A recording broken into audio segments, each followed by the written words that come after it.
In this microwave sales society that we all live in, where everyone wants instant gratification, the rewards with sometimes not doing the work, what would it be like if we slowed things down in order to speed up trust?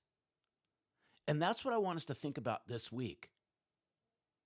When there's high levels of trust, we know this. Things move really quickly. When there's low levels of trust, things crawl to a screeching halt. So, how do you blend this all together? Well, that's what we're going to talk about this week. And to kickstart our time off this week, I want to share a quote. And this quote's from Katrina Kennison. And as you listen to this, please, please let this sit with you, all sales professionals, sales leaders, and key executives who are running companies. She went on to say this: a good conversation can't be hurried. It needs time in which to meander its way to revelation and insight. Let's apply this to the sales world. A good conversation with your clients or your future clients, it can't be hurried. It cannot be hurried. What are you doing to bring insights and ideas to the forefront to have deep, meaningful conversations? You thinking about it? But here's what I do know, and this is from all kinds of observation. The sales world is sprinting, and I mean running rapidly towards that transactional approach to doing business.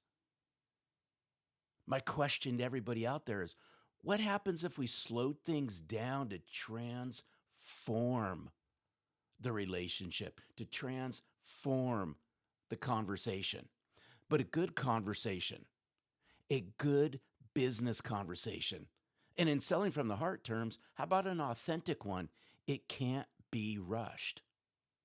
You just can't rush these conversations. These conversations need space to breathe.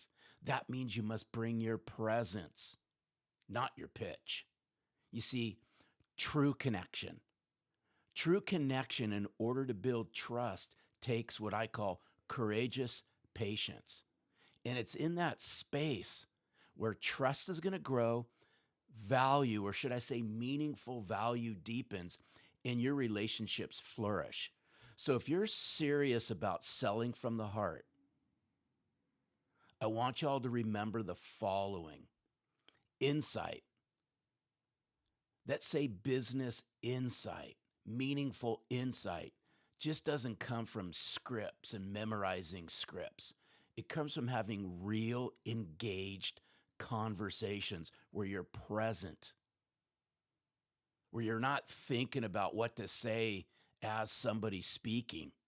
You take a step back and you listen intently with what they're saying so you can respond intelligently. Trust is never microwaved, folks. Though we live in this microwaved instant gratification society, trust is never microwaved. It's like marinating. It marinates. Trust marinates. But you are the differentiator.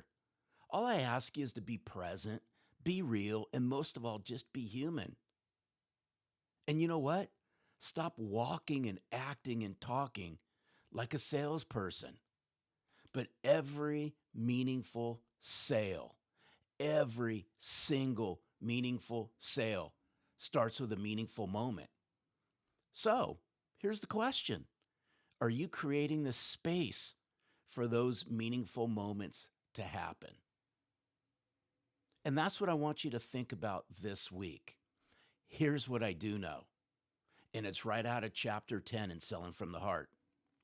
Empty suits, and there's a lot of them out there. Empty suits chase deals. Authentic sales professionals who are congruent in their walk and their talk. They cultivate conversations that matter. this week.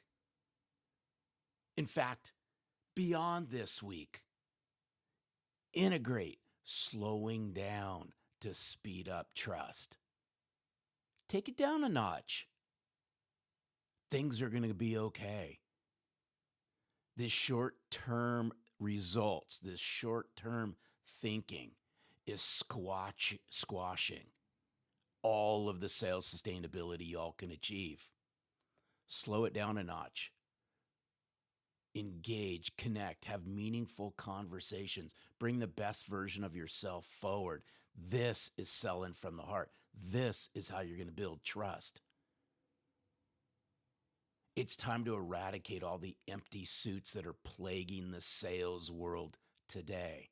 That's what we're doing here in this movement we call selling from the heart. Will you join us?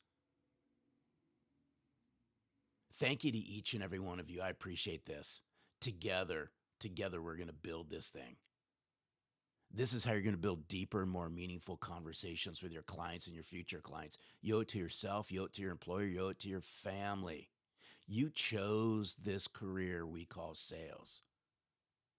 Now it's time to go out and bring selling from the heart to the forefront, because I do know this. Your clients and your future clients, they'd rather connect to and engage with true, authentic sales professionals who sell from the heart, as opposed to all those empty suits out there that I call sales reps.